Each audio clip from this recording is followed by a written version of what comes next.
Olá, caros alunos, caras alunas, eu sou o professor Fábio e esse é o terceiro vídeo sobre substantivo e adjetivo e desta vez nós vamos falar um pouco sobre como flexionar adjetivo e substantivo. Algumas regras gerais, algumas regras particulares, algumas coisas que vão ajudar vocês a entenderem como isso aqui funciona. É claro que eu vou me focar, sobretudo, naquelas regras que são mais difíceis. Mas se preparem, porque aqui a aula vai ser bem mais longa do que os outros dois. Se você ainda tem dúvidas sobre o que é um substantivo, o que é um adjetivo, volta lá no vídeo anterior. Tá? Volta lá para no vídeo, nos dois vídeos anteriores, aliás, no de adjetivo e no de substantivo, e depois volta para cá para a gente poder conversar um pouco melhor. Tá? Então, se você já assistiu, se você já acompanhou, aguenta a bunda na cadeira ou na cama, se estiver vendo no celular ou em algum computador móvel, que hoje vem a parte pesada da coisa. Primeira coisa, a gente tem que pensar na ideia de gênero, e isso aqui vale para os dois, tanto para adjetivo quanto substantivo. O que for regra específica do adjetivo, eu explico para vocês um tópico separado aqui dentro. Então, quando você fala de flexão, a gente tem o seguinte: temos substantivos que são uniformes, que são biformes e que são comum de dois ou comum a dois. Como isso funciona? Vamos lá. Tudo que é uniforme indica que se é masculino ou feminino, a forma não muda. Então, um exemplo, a palavra vítima, independente de quem seja, só vai existir no feminino. Lápis só existe no masculino. Então, muitas das palavras que nós vamos ter masculino e feminino, elas vão ser uniformes. Por eventualmente você não ter necessidade de flexionar para outra forma, simplesmente também porque você não tem outra forma de colocar isso. Por isso nós chamamos de uniforme. Ela só existe na forma masculina ou na forma feminina.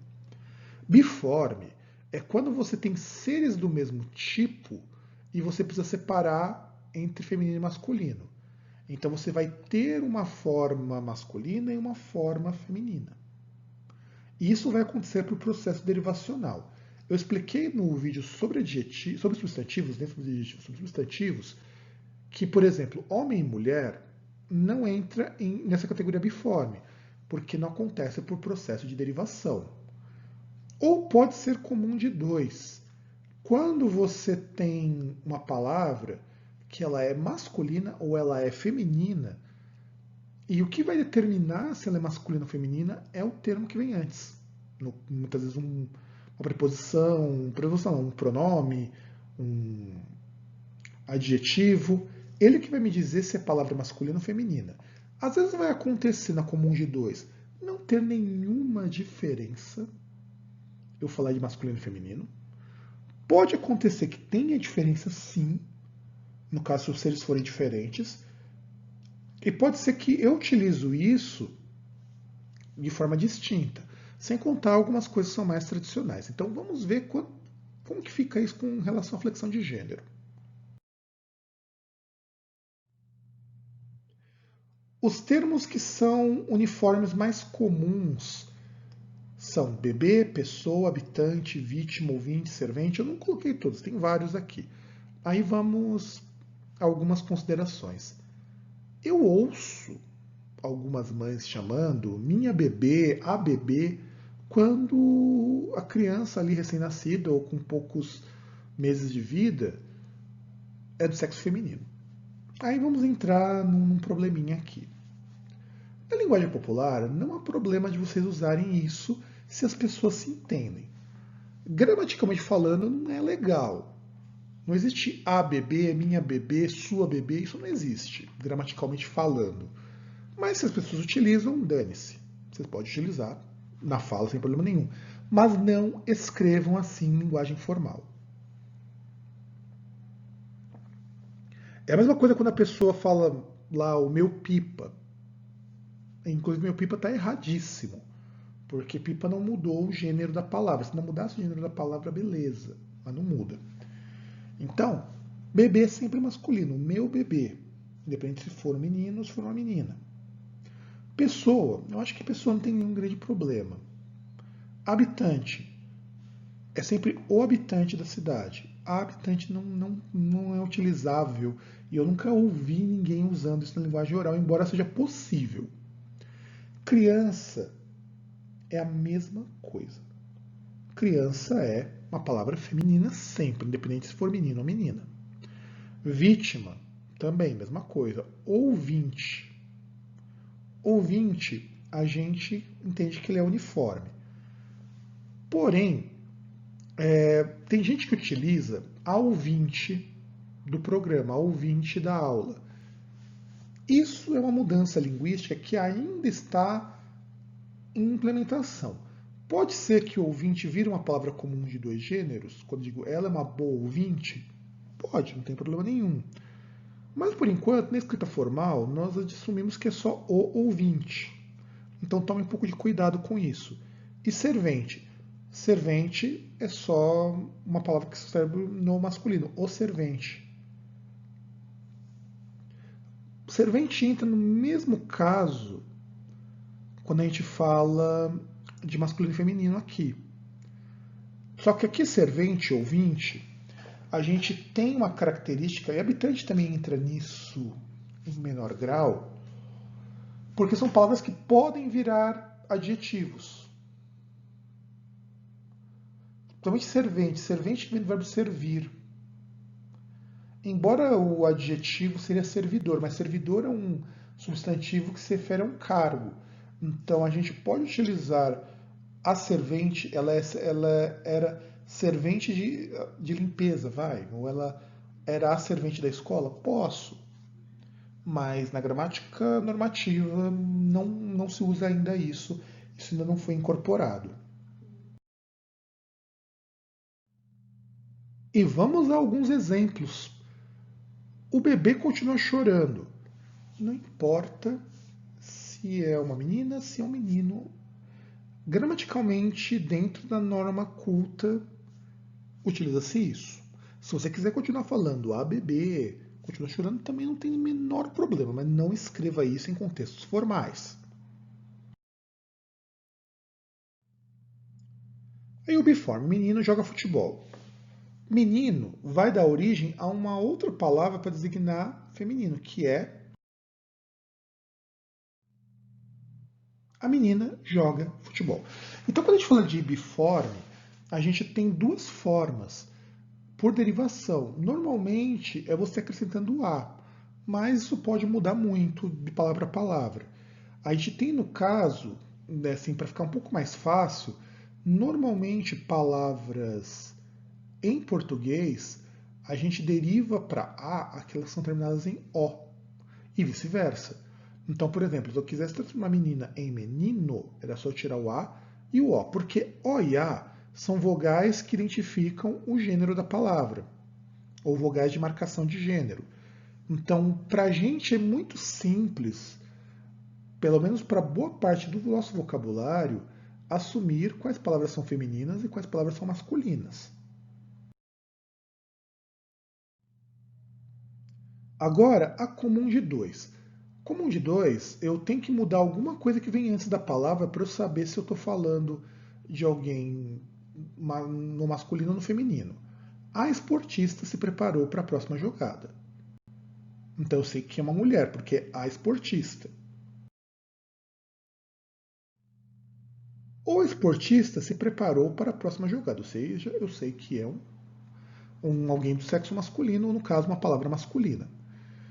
E aqui eu poderia colocar um esportista, uma esportista, poderia colocar qualquer palavra para me indicar isso, mas aqui eu sou obrigado. Então, quando você pensar em complementação, palavras como esportista são palavras que você tem que ter alguma complementação para você saber de quem você está falando, seja um adjetivo, seja um artigo, seja um pronome. Então, você precisa pensar um pouquinho nisso quando a gente for falar de adjetivo.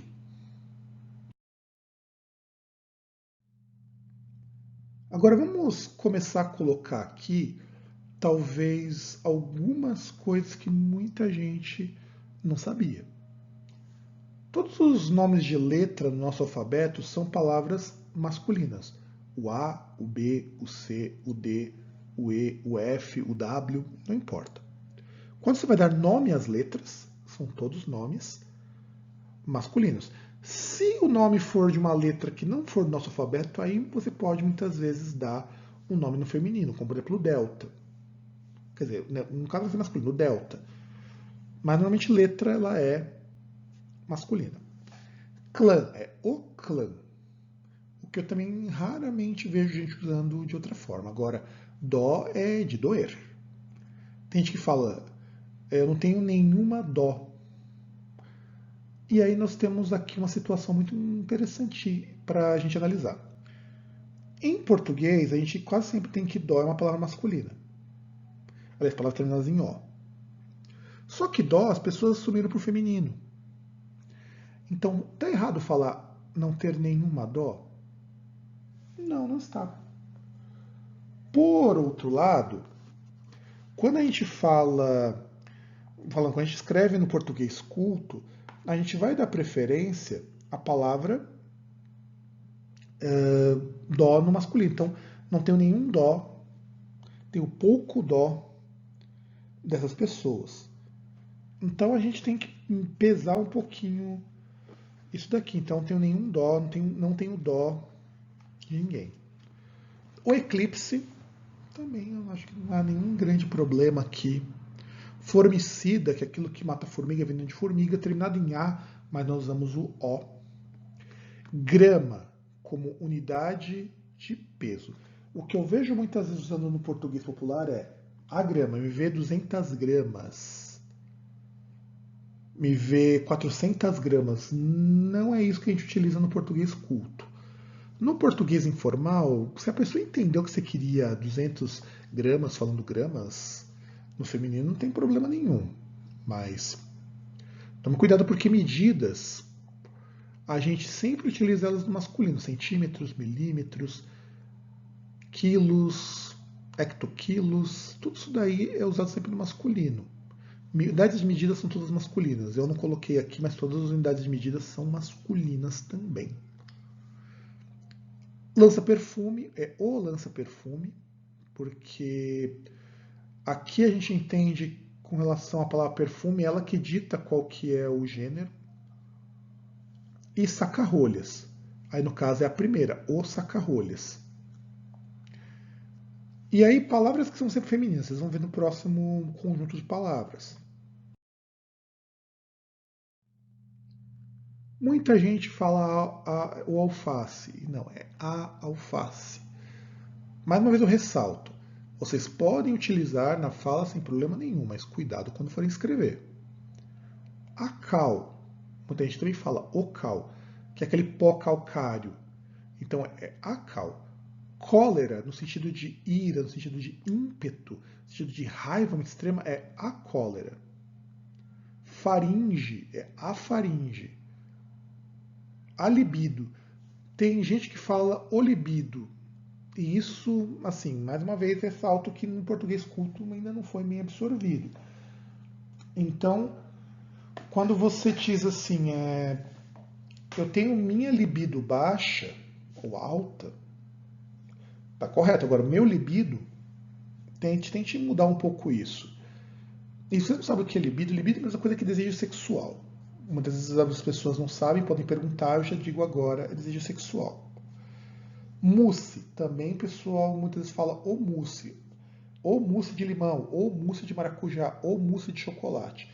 A palavra mousse, que vem do francês mousse, ela chegou pra gente como feminina. Então é a mousse. É a mesma coisa de champanhe. A gente hoje fala o champanhe, mas a palavra champanhe originalmente ela é uma palavra feminina, a champanhe. Hoje a gente assume como os dois, por isso que eu nem coloquei aqui.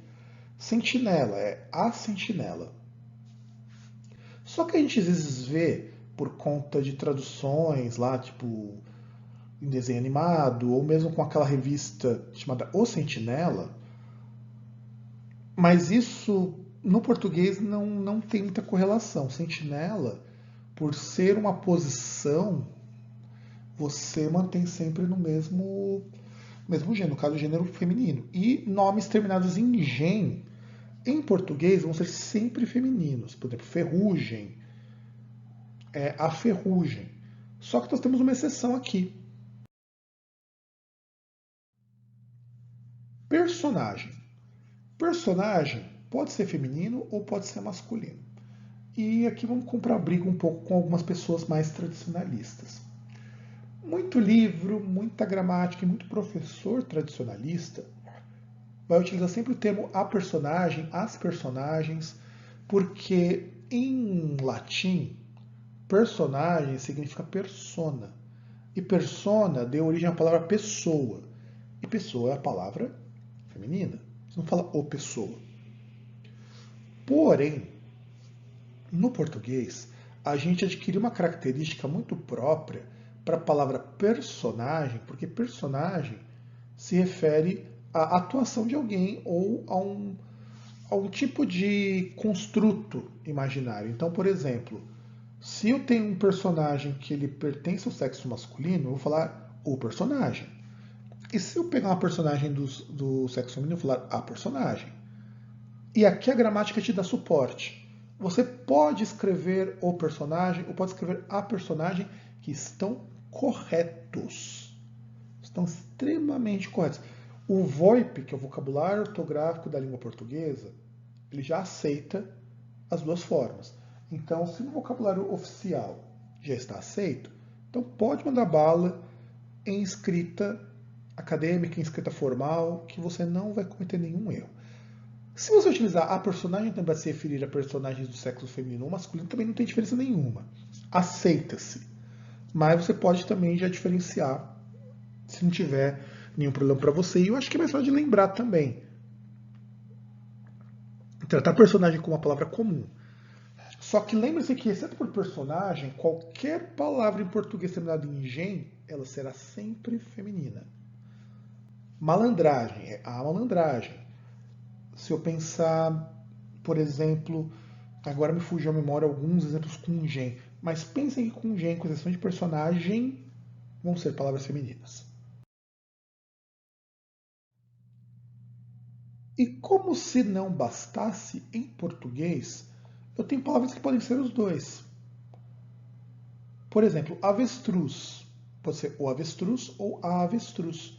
E isso é interessante porque não necessariamente a avestruz se refere à fêmea. Por isso que eu tenho avestruz macho e avestruz fêmea. E eu posso utilizar os dois, sem problema nenhum. Cólera, no sentido de doença, pode usar a cólera ou o cólera. A gente, para diferenciar de cólera e ira, utiliza com mais frequência o cólera, mas tanto faz. Componente. Componente é uma coisa engraçada, porque nós no Brasil nós sempre usamos no masculino. O componente curricular. Isso é português do Brasil. A componente curricular. Isso no português de Portugal. Então não faz diferença nenhuma. Só que nós aqui, como nós só usamos no masculino, deem preferência a usar no masculino. Crisma. O crisma e a crisma. Dengue pode ser o dengue e a dengue. A gente, no caso, utiliza mais a dengue no feminino por se tratar de doença, por analogia de como doença. Mesma coisa que vai entrar em diabetes. Diabetes pode ser usado no singular, pode ser usado no plural, pode ser usado o diabetes ou o diabete e a diabetes ou a diabetes. Até um tempo atrás, muita gente falava, não, você tem que falar o diabetes para se referir à doença. Não. O português já aceita numa boa as duas formas, tanto no singular quanto no plural, para se referir à mesma doença. Hélice, por incrível que pareça, é uma palavra que você pode utilizar no masculino. Muito pouca gente deve ter utilizado o hélice.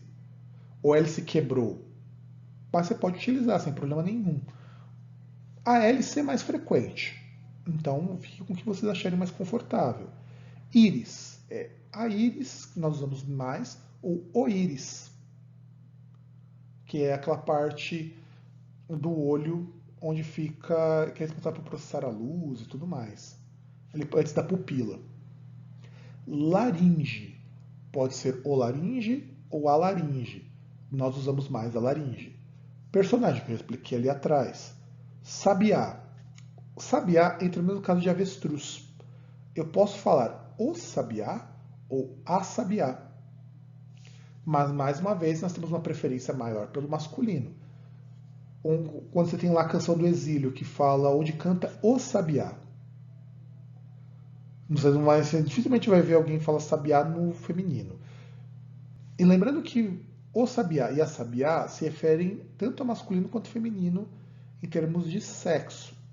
Se eu quero falar de sabiá do sexo masculino, eu vou falar sabiá macho ou sabiá fêmea. Soprano, que é um tipo de voz, é uma voz mais aguda, feminina para canto, pode ser o soprano ou a soprano. Por que posso usar os dois? Porque ambos se referem a um tipo de canto para mulher. Então, tanto faz. Você pode falar que ela é um belo soprano. Quer dizer, ela canta muito bem no tom de soprano, por causa que é o tom de voz dela. Ou ela é uma bela soprano, é uma soprano que canta muito bem. Aí, no caso, é interessante vocês usarem no masculino para, dependendo de que tipo de palavra que você utilizar, não haver confusão de para que você se refere. No caso de belo, aqui eu sei que é soprano. Uma bela soprano, eu não sei se é com relação a ela ou com relação às habilidades dela. Então vocês pensem um pouquinho. Sósia, mesma coisa. O sósia e a sósia. Isso também não diz respeito ao sexo. Se você falava que ele era a sósia perfeita de tal artista, de boas.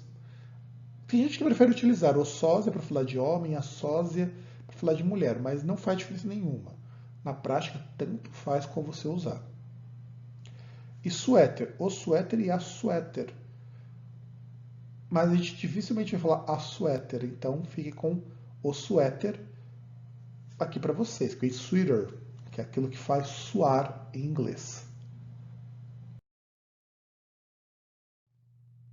E bem, existe uma coisa que muita gente tem problemas quando a gente fala de feminino e masculino, é quando a gente está trabalhando com cargo. Então, em português, teoricamente você só pode usar a forma masculina para os cargos, teoricamente. Isso acontece porque, historicamente, esses cargos políticos, esses cargos de maior importância, eles não eram assumidos por mulheres, então a gente não tinha uma forma feminina ou a necessidade de criar uma.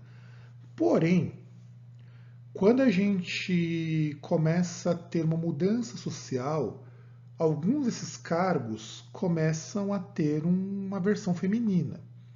Por exemplo, cônsul, você tem uma versão feminina que é a consuleza. Só que a consuleza, ela se refere, na maior parte das vezes, à esposa do cônsul. Então, para evitar esse tipo de confusão, se você tem uma mulher que é cônsul, mantém-se no masculino. Por outro lado, cargos políticos, como por exemplo presidente, você tem presidenta e isso gramaticalmente é possível. Aliás, qualquer cargo, gramaticalmente é possível ter uma versão feminina. O problema é verificar se isso se cristaliza ou não na língua. Em muitos casos, isso acontece. Por exemplo, você tem deputado e tem deputada, vereador e vereadora, senador e senadora. Só que, por outro lado, você não tem, por exemplo, isso em outras instâncias, que a gente vai ver daqui a pouquinho. Mas você tem que pensar numa coisa. No geral, quando são cargos, quando são títulos acadêmicos, a gente tem uma preferência pela forma masculina. Mas não quer dizer que não seja possível usar a forma feminina. Por exemplo, vamos pegar título acadêmico. Doutor é um título que você não muda, por exemplo. A pessoa é doutor em física experimental, vai, um exemplo. Um doutor em literatura aplicada, ou literatura comparada, que seja. independente de ser homem ou mulher. Porém, já estão surgindo doutoras nessas áreas, doutora em física, doutora em literatura comparada. Não há nenhum problema. Lá no diploma dela provavelmente vai aparecer como doutor, porque normalmente as instituições são muito mais tradicionais. Mas não está errado do ponto de vista sintático ou do ponto de vista gramatical, porque é uma forma que as pessoas muitas utilizam. Você muitas vezes se refere a uma médica como doutora, ou uma advogada como doutora, e não há nenhum problema com isso. Então, esse tipo de cargo, esse tipo de título, você pode utilizar no feminino sem problema nenhum. Mestre também, no caso você tem mestrado, mestre em tal coisa ou mestra em tal coisa, não há problema. O que eventualmente acontece é que muitos desses nomes no feminino não pegam, ou você utiliza uma outra palavra, mas alguns acabam pegando. Vamos estudar aqui uma exceção particularmente interessante. Cargo militar. Cargo militar é uma coisa complicada. Cargo militar, por tradição, são todos os nomes no masculino, independente da pessoa. Então, o capitão Amanda, o cabo Esther, se vocês pegarem noticiários na qual você tem militares falando de outros militares em posições superiores, o soldado, o capitão, mas eventualmente você vai ver a capitã, também não há nenhum grande empecilho para isso, mas na corporação militar não se permite. Fora dela, muitas vezes vocês vão ver alguns desses títulos, como por exemplo, soldado, continua sempre no masculino, porque soldada não pegou. Pelo menos eu não vejo ninguém usando. Capitã é provável, mas você vai ver muito mais fora da corporação militar, em livros, em filmes, como tal da Captain Marvel, como o pessoal chama de Capitã Marvel, por conta do título militar. Então, dentro da corporação você não vai ver isso nos documentos oficiais. Fora, as pessoas às vezes utilizam general, existe a forma generala, mas quase ninguém usa. Então, fica a critério de vocês utilizarem ou não essas formas. Em documentos oficiais vocês não verão formas femininas para nenhum dos cargos, nenhuma das ocupações. Algumas você terá, capitão, capitã, cabo você não vai ter, porque fica muito esquisito para uso, embora seja gramaticalmente possível. Agora, em linguagem jurídica, isso, inclusive em aulas de concordância, eu comento bastante, a gente sempre usa o masculino quando vai emitir uma petição e a gente não sabe para quem que é. Então, a regra para esse tipo de comunicação é você sempre coloca no masculino. Então, meritíssimo senhor juiz, porque você não sabe se vai ser um homem ou uma mulher que vai te atender. Quando você coloca meritíssima senhora juíza, você está deixando claro que você sabe que a pessoa é uma mulher que vai atender. Então, não pega bem você colocar no feminino. Então, qualquer coisa que você dirija a um juiz ou alguém em algum cargo no jurídico, você precisa colocar no masculino. Quando você já souber para quem que vai, ou tiver muita certeza para quem que vai, não tem problema nenhum. Mas se você não tem certeza, melhor mandar no masculino, que é garantido. Vamos pegar a regra famigerada de plurais, coisa que muita gente não gosta, muita gente acha meio enfadonha. Eu não vou pegar as regras específicas de formação dos plurais. Por exemplo, por que alemão vira alemãos, não alemões, e limão vira limões, não limãos? Eu não vou pegar essa regra específica de como isso fica. Eu recomendo que vocês deem uma estudadinha nisso depois. Eu vou falar de algumas regras de formação que costumam dar mais trabalho, porque essas normalmente não são regras que você decora tão fácil.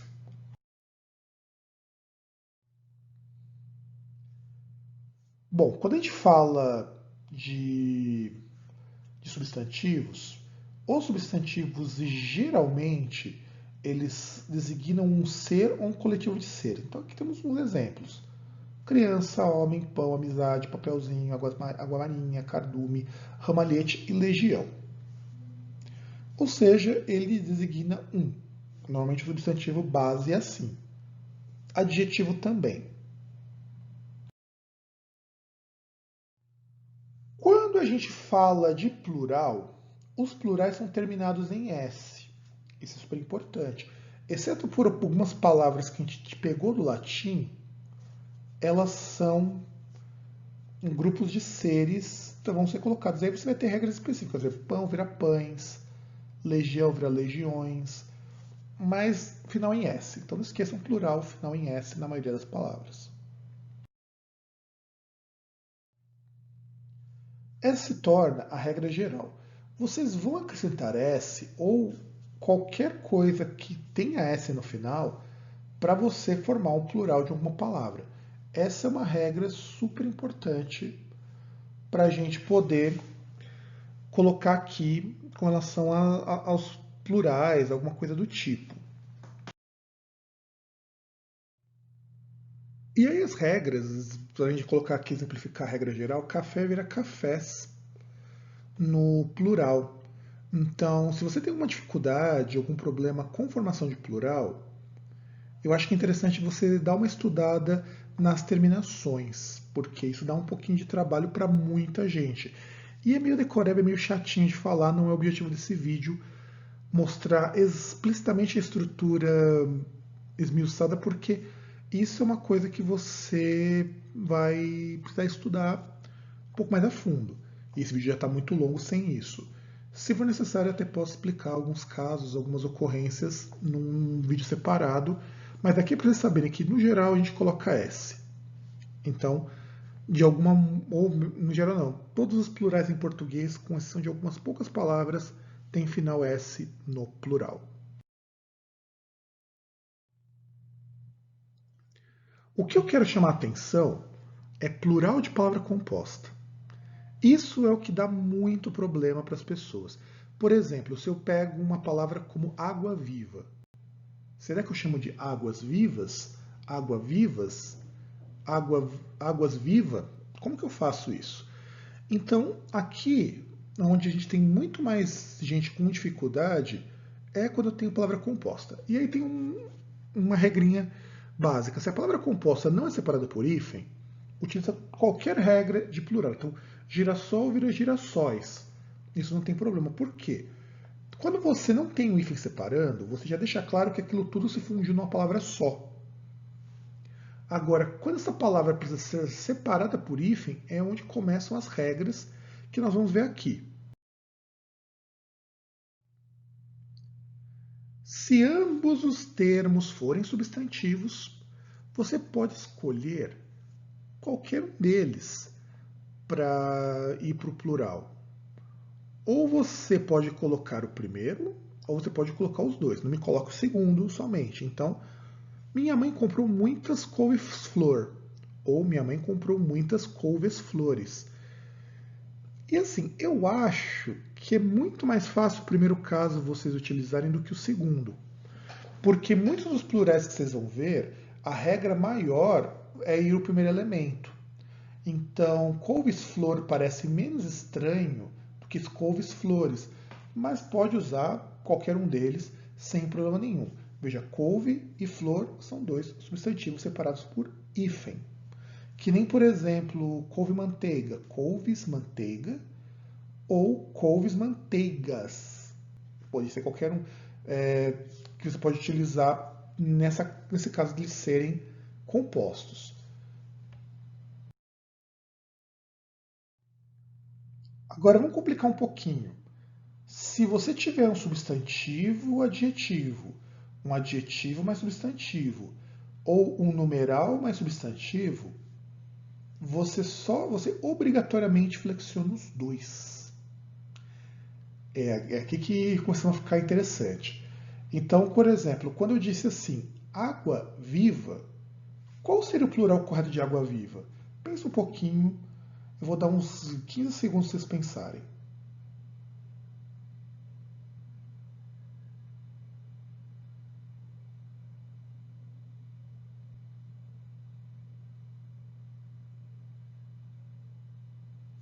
Então, qual que seria o correto aqui? O correto seriam águas vivas. Por quê? Água, substantivo, viva, adjetivo. Então, quando a gente tem substantivo e adjetivo, que é o que vai formar muito dos adjetivos compostos, os substantivos compostos, no caso aqui, eu coloco os dois termos. Então, ela ganhou um ramalhete de amores perfeitos. Se eu pensar, por exemplo, assim, um substantivo composto, por exemplo, como guarda-chuva. Guarda-chuva viram guardas-chuva. Vocês vão entender por quê. Porque esse chuva não é. Esse guarda, ele é. Guardas-chuvas, desculpa, porque guarda é o substantivo, é o adjetivo e chuva é o substantivo. Então, guardas-chuvas. Mas guardas-chuvas é muito estranho a gente falar. A gente normalmente fala guarda-chuvas quando é falando plural.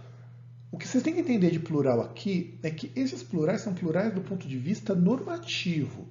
Na fala, você tem mais variações, porque algumas coisas a gente tem um pouquinho de preguiça disso. Por exemplo, arroz tem plural, que é arrozes. Mas nós não usamos, porque quando você fala que você come um prato de arroz e feijão, se você fosse falar realmente o que você come, você diria que você come um prato com um monte de arroz e um monte de feijão. Ou uma porção de arroz, uma porção de feijão. Então, por isso que nós não colocamos no plural. Para a gente é mais fácil associar a porção do que associar um elemento. Senão você teria que falar que come arrozes e feijões. Em inglês você fala rice and beans, arroz com feijões. Então, só para deixar claro aqui para vocês. Agora vai ficar difícil. Quando nós falamos de palavras que são formadas por verbo mais substantivo, palavra invariável mais palavra variável, e palavras que são repetitivas ou que são imitativas, você só flexiona a primeira parte, a segunda você não flexiona. Aliás, você flexiona o segundo elemento, o primeiro não flexiona de maneira nenhuma. Então, os altofalantes e não altos falantes, porque alto aqui é uma palavra invariável. Ela é um elemento que não varia. E falante é um termo que varia.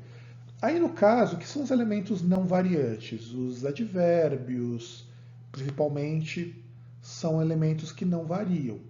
Então, nesses casos, só varia o segundo. Quando for verbo, como você deixa o verbo ali no singular e você coloca o substantivo no plural. Ou quando você tiver duas palavras repetidas como reco-reco, vira reco-recos. Mata-mata, mata-matas. E por aí vai.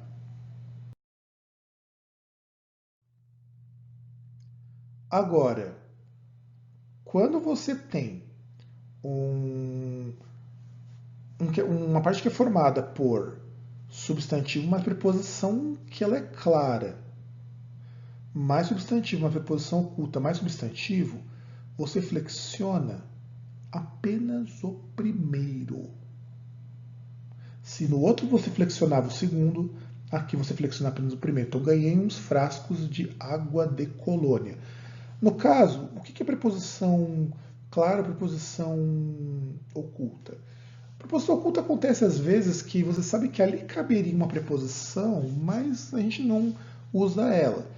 Aí no caso, água de colônia, o que vai flexionar é o água. Por quê? Porque esse de colônia funciona como um termo que entra no lugar de um adjetivo. Esse de mais colônia seria uma locução adjetiva. E quando ela forma palavras, inevitavelmente ela permanece como está. Então, águas de colônia, você mantém só água e o colônia mantém no singular. E agora vamos começar a parte que eu considero mais legal. Palavras que não variam. Elas não variam se você tiver um verbo mais um advérbio, ou se tiver um verbo mais um substantivo que já esteja no plural. Se ele estiver no singular, usa outra regra que nós já usamos ali. Então, eu peguei esse título de um site, os 10 melhores saca-rolhas, segundo o The Independent. Porque saca-rolhas não tem singular, teoricamente. Embora muita gente fale que vale o saca-rolha. O que também não tem nenhum problema, faz muito sentido. O que acontece é que quando você fala saca-rolhas, você diz que ele tem como função tirar rolhas. Então, isso, na tradição do português, a gente deixa no plural. Porém, no popular, a gente joga para o singular porque a gente joga. Tem coisas na língua que são tão arbitrárias que a gente não tem uma regra, um porquê que as coisas acontecem. Para muita coisa tem. Muita coisa tem origem, muita coisa tem como explicar. Essas saca-rolhas não. Se for um verbo mais um advérbio, ou um verbo mais substantivo do plural, você já mantém ela no plural sempre. Ou no singular, se já tiver no singular também. No caso, se for verbo mais advérbio, você não muda, porque nenhuma das duas formas vão variar aqui. Agora, para uma parte que dá um baita de um trabalho para muita gente, é como a gente faz o aumentativo, como a gente faz o diminutivo, para que eles servem, como que a gente utiliza. Adjetivo e substantivo são ligeiramente diferentes aqui.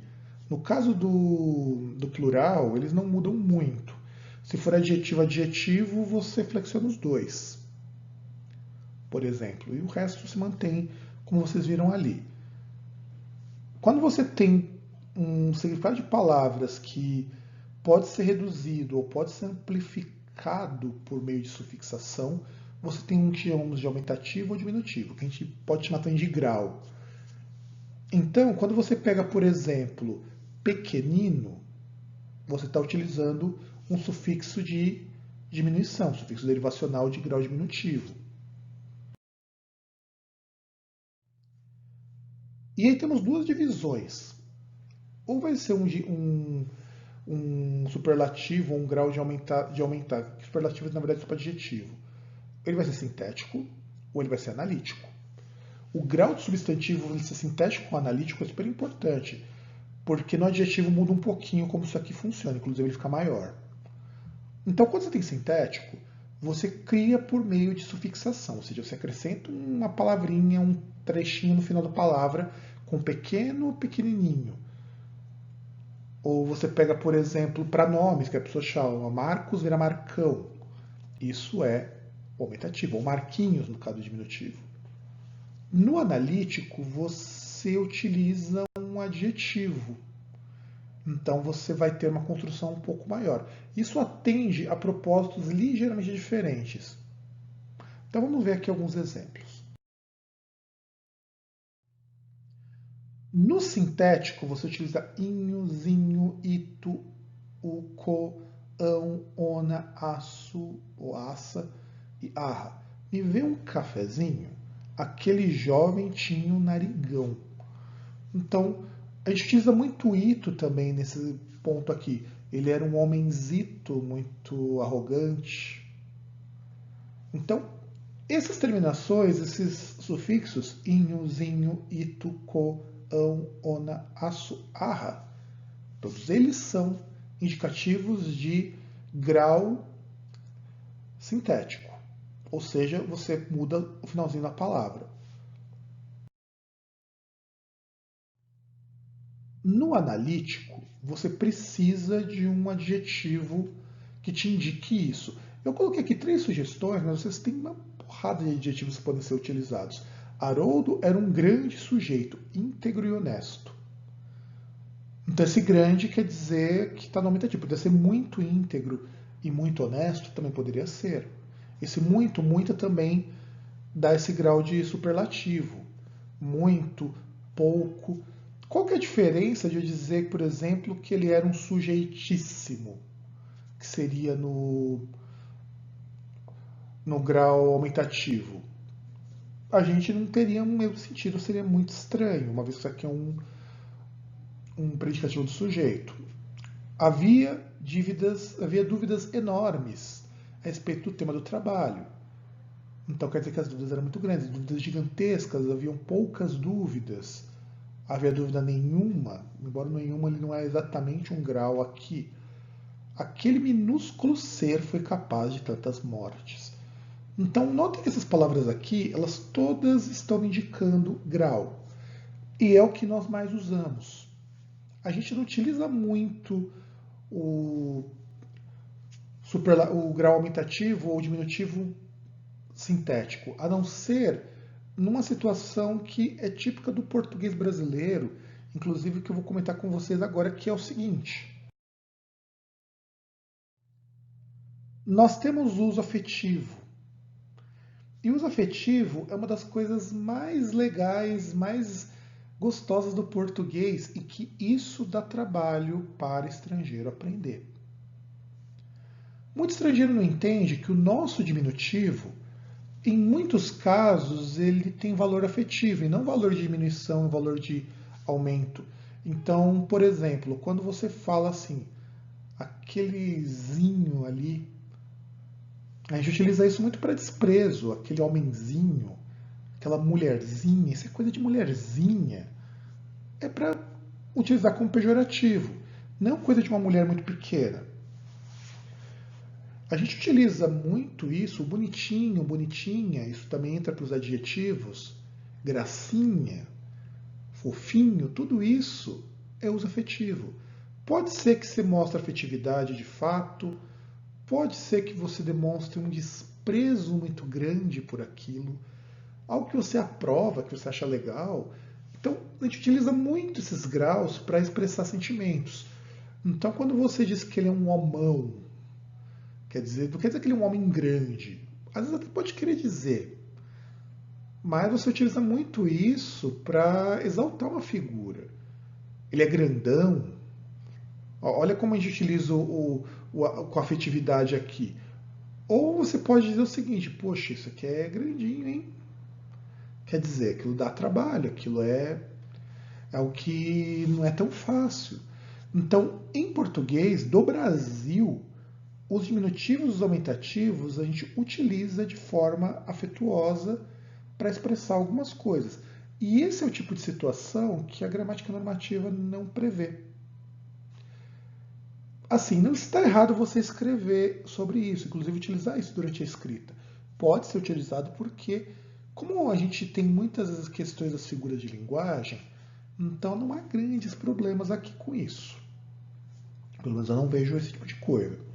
Então você pode mostrar os diminutivos para a afetividade, desprezo, aprovação e coisas desse tipo, nesse rolê.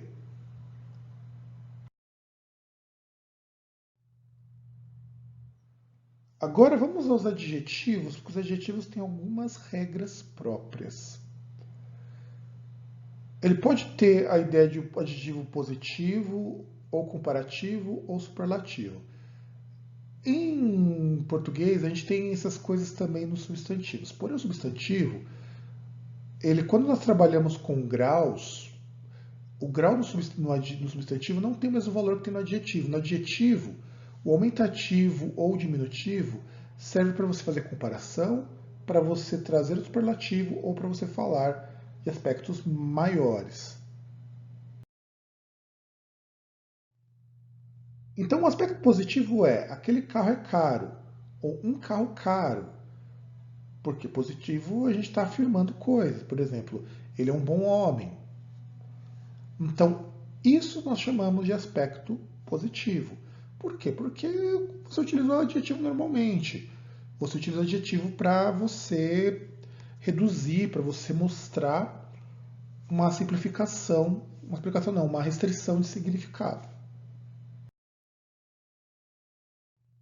Agora, o comparativo de superioridade é quando você precisa comparar dois elementos entre si.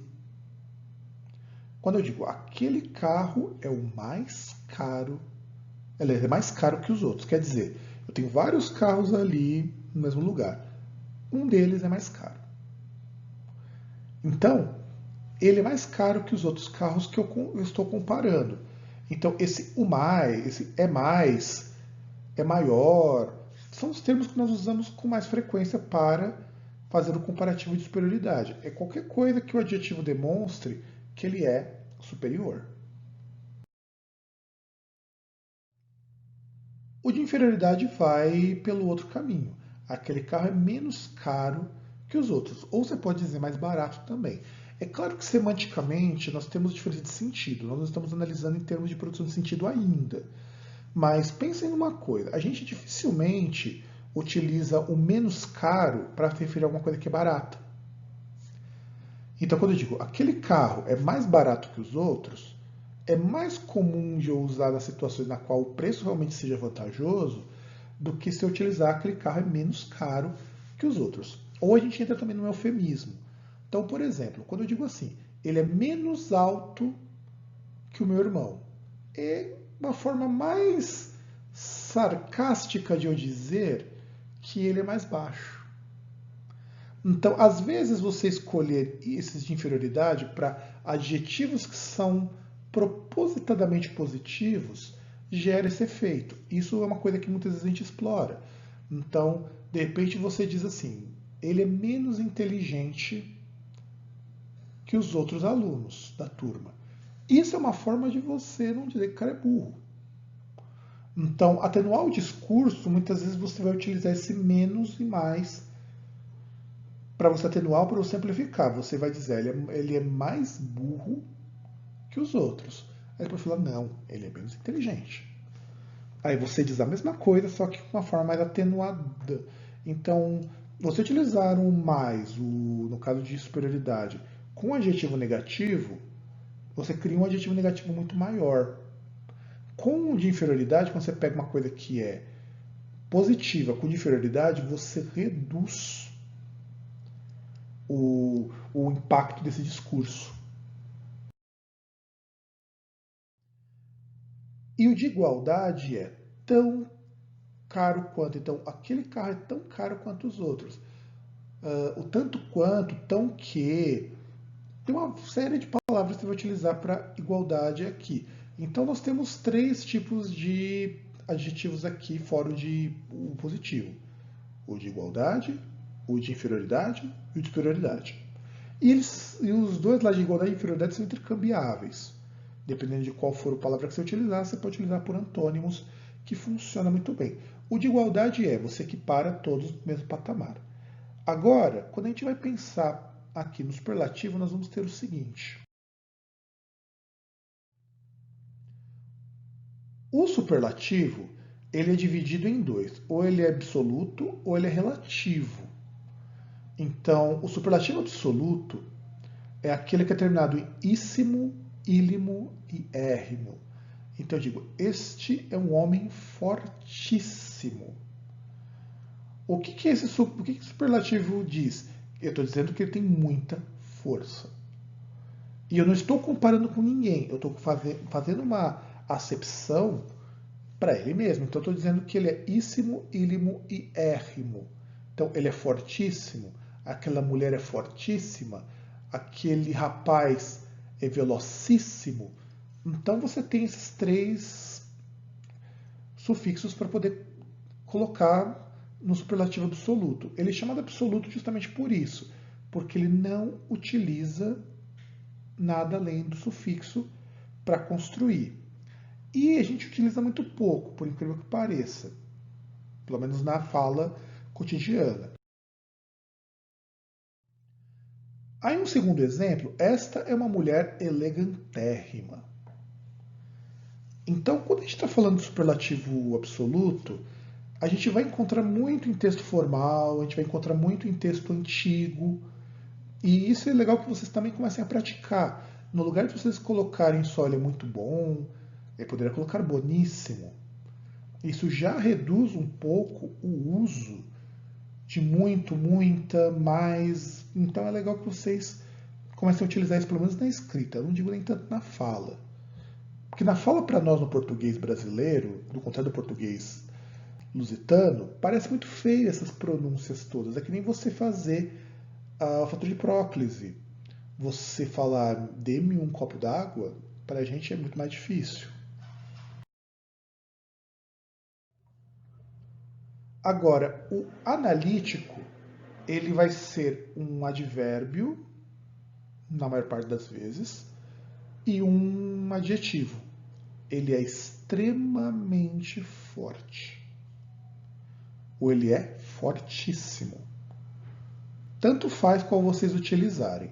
Normalmente, nós damos preferência para o advérbio, o uso do superlativo analítico. Ele é extremamente forte. Ele é colossalmente forte. Então a gente dá preferência para isso na linguagem cotidiana. Assim como esta é uma mulher muito elegante. Isso sim, isso é um superlativo. Muito elegante, pouco elegante, tudo isso daí são superlativos.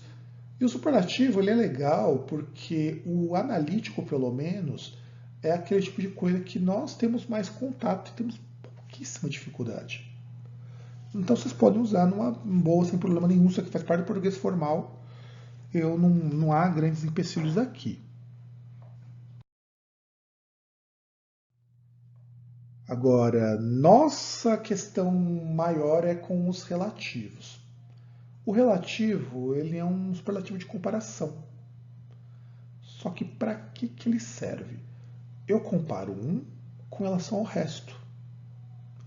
Então, quando eu digo assim, eles são os melhores jogadores do time, quer dizer que do time todo, eles são os que mais se destacam. Se eu disser assim, eles são melhores jogadores do time, eu estou dizendo que eles são melhores dentro daquele time. Agora, os melhores é o superlativo relativo, ele é relativo a outros. Então, quando eu digo assim, ele é o homem mais forte do mundo, ela é a mulher mais rápida do mundo. Então, se vocês pegarem o Guinness Book, por exemplo, vocês vão ver muitos exemplos de superlativos relativos usados ali. Recomendo que vocês deem uma lida, deem uma olhada. É interessante vocês pensarem um pouquinho nisso, porque isso é uma comparação com um grupo.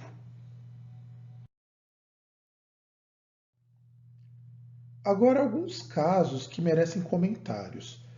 A gente, quando vai formar os superlativos relativos, a gente tem alguns usos que para nós são, vamos dizer assim, ou os relativos absolutos, ou os relativos absolutos, não, ou os superlativos relativos, ou os superlativos absolutos, ou os próprios superlativos analíticos. A gente tem, por exemplo, assim, mais bom e mais grande, nós não usamos. Em português não faz muito sentido, não é muito usual. Porque mais bom, a gente na verdade está querendo falar que ele é melhor. E o mais grande, a gente está querendo falar que ele é maior. Ele é mais grande do que eu. Não, ele é maior do que eu. Porém, olha que coisa engraçada. Eu posso falar mais pequeno. O mais pequeno. O mais mal. Porque o mais pequeno quer dizer menor. Ele é mais pequeno do que o outro. Ele é o mais pequeno da turma, ou ele é o menor. Porque no português normativo a gente aceita isso, é que é aceitável. Mais grande, agora eu poderia dizer que ele é menos grande. Ele é menos bom. Isso eu poderia falar. Menos bom, mais ruim, isso não tem problema. Mas quando a gente for falar de mais bom e mais grande, não rola. Mas mais pequeno, o mais pequeno e o mais mal, para substituir menor ou menor e pior, sem problemas. Também você pode utilizar o bom e o grande quando você fala mais ou menos grande, mais ou menos bom, mais ou menos mal, porque a última palavra, o menos, ela regula. Então, eu posso falar menos grande? Posso, por que parece eu posso. Ele é maior do que eu ou ele é menos grande. Agora, eu não posso utilizar o mais e o bom. Aliás, como regra, para ficar mais claro para vocês, pense que o mais e o bom, eles são todos de aumento. Então não tem como você combinar. Normalmente a gente consegue combinar menor com a parte de bom, ou menos que seja, e o maior com a parte, o maior ou mais, no caso mais pequeno, mais mal, não posso usar mais menor, tá? Porque menor ele pertence já à parte do sintético, então ele não aceita. Quando diz o menor, pior, ou pior, ele não aceita muito bem essa coisa de você utilizar essas coisas de mais, menos, maior, ele não aceita muito bem não. Então pensem nisso. Então é assim que eu encerro a aula de hoje. E só para a gente retomar, então hoje nós vimos algumas estruturas, algumas construções mais básicas de plural para vocês. Se vocês gostaram dessa aula, deixem um curtir, né, para eu saber que vocês estão vendo. E também estou aberto a dúvidas com relação à parte de plurais dentro do português, em adjetivo e substantivo, que são estruturas muito parecidas. Então, nos vemos na nossa próxima aula.